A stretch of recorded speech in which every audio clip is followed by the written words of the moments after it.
மக்களே, தக்காளியில் ரசம் வைக்கும்போது ஏன் செர்ரி பழத்தில் ரசம் வைக்கக்கூடாதா?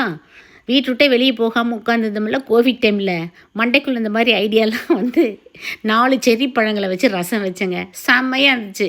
இப்போ வரைக்கும் கண்டினியூ பண்ணிகிட்ருக்கேன். முருங்கைக்கீரை பொரியல், செர்ரி பழ ரசம் தான் நேற்று எங்கள் வீட்டில்.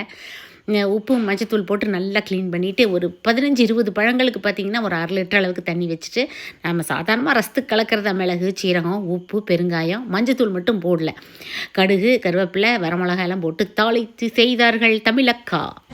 விதவிதமாக ரசம் வைக்கிறாங்க. நான் சமைக்க வந்திருக்கேன், எங்கள் மேடம் தான் எங்களுக்கு கற்றுக் கொடுக்குறாங்க. செரிப்பழம் ரசமா? ஆமாம், நீங்கள் குடிச்சிட்டு சொல்லுங்கள். நீங்களும் குடிச்சிட்டு சொல்லுங்கள். மஞ்சள் தூள் போடாமே கலர் பாருங்கள் எப்படின்னு. ஒரு வித்தியாசம் தெரியாதுங்க டேஸ்ட்டில்.